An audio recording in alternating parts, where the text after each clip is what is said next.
Half pant পরিয়ে তৃণমূল নেতা ভোলা সিংকে রাস্তায় হাঁটালো পুলিশ। ঘটনাটি ঘটেছে পশ্চিম বর্ধমানের সালানপুরে। স্থানীয় ও পুলিশ সূত্রে জানা গেছে, গত বৃহস্পতিবার একটি পাথর খাদান সংক্রান্ত মামলায় সালানপুর থানার পুলিশ তৃণমূল নেতা বিজয় সিং ওরফে ভোলা সিংকে গ্রেপ্তার করে।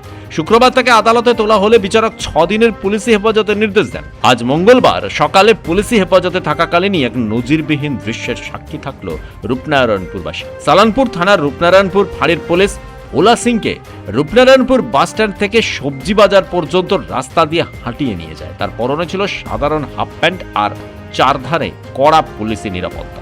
রাস্তার দুধারে উপস্থিত সাধারণ জনতা তাকে লক্ষ্য করে ব্যঙ্গোক্তি করেন। পুলিশের এই পদক্ষেপকে পূর্ণ সমর্থন জানিয়েছে গেরুয়া শিবির। এ বিষয়ে বিজেপি নেতা বাবন মণ্ডল ও সালানপুর মণ্ডল ফোরের সভাপতি চিন্ময় তিওয়ারি তীব্র প্রতিক্রিয়া দিয়ে জানান, তৃণমূলের রাজত্বকালে সালানপুর ব্লক জুড়ে তৃণমূল নেতা বিজয় সিং ওরফে ভোলা সিং এর অত্যাচারের সীমা কম ছিল না। জন্মস্থ হবে, এরা এত অত্যাচার করেছে। এই যে পুলিশ প্রশাসনের পুলিশ জানা যে এই যে ঘুরালো, মানুষের যে একটা ডাবরমনের লোকের এখানে রূপনাপুরের লোকের যে একটা ভোলা সিংয়ের উপরে ভয় ছিল, ভয়টা কাটবে। আতঙ্কের পরিবেশ থেকে মুক্তি হয়েছে। আর আমাদের সরকার আছে, সরকার কোনো কিছু পয়েন্ট করবে না। এইসব দুর্নীতির বিরুদ্ধে বিজেপি সরকার লড়ছে এবং লড়বে। আর এটাকে বিশেষভাবে আজকে রোড শো করানো হলো। হ্যাঁ, বিশেষভাবে রোড শো করানো হয়েছে।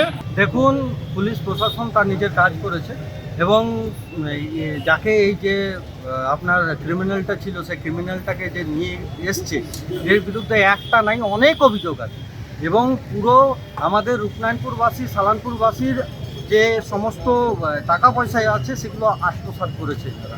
ধমকি দিয়ে এক্সটর্শন করে পরে এদের বিভিন্ন লোকের কাছে টাকা নিয়েছে, জমি নিয়েছে এবং এনার বিরুদ্ধে অনেক কেস জমা পড়বে।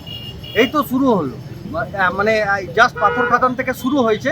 কিন্তু আপনাকে আমি গ্যারান্টি দিয়ে বলতে পারি, মনে হয় সম্ভবত 30 থেকে 32টা কেস পড়বে। শুধু মার পিট, লোকের কাছে টাকা নেওয়া এবং বিভিন্ন জমি দখল করা, জবরদস্তি দখল করা, লোকে অন্যর নামে জমি থাকলে পরেও চেঞ্জ করে দেওয়া, এই সমস্ত অনেক কেস আছে এনার বিরুদ্ধে। কয়েকদিন আগে ফলতার দাপুটে নেতা জাহাঙ্গীর খানকে গ্রেপ্তার করার পর বেশ কয়েকদিন তাকেও গেঞ্জি ও হাফ প্যান্ট পরে ঘুরিয়েছে পুলিশ। সালানপুরের এই ঘটনার সঙ্গে হুবহু মিলে যাচ্ছে ফলতার জাহাঙ্গীর খানকে হাফ প্যান্ট পরিয়ে ঘোরানোর মধ্যে। যদিও এই ঘটনার পর স্বাভাবিকভাবে একটি প্রশ্ন উঠতে শুরু করেছে, পুলিশি হেফাজতে থাকাকালীন কোনো অভিযুক্তকে এভাবে রাস্তায় হাঁটানো বা রোড শো করানো কি আইনসম্মত? এই নিয়ে যখন প্রশাসনিক ও সাধারণ মহলে চর্চা তুঙ্গে, তখন এই ঘটনাকে কেন্দ্র করে শুরু হয়েছে তীব্র রাজনৈতিক চাপান্ত। ব্যুরো রিপোর্ট, পূবের কলম ডিজিটাল।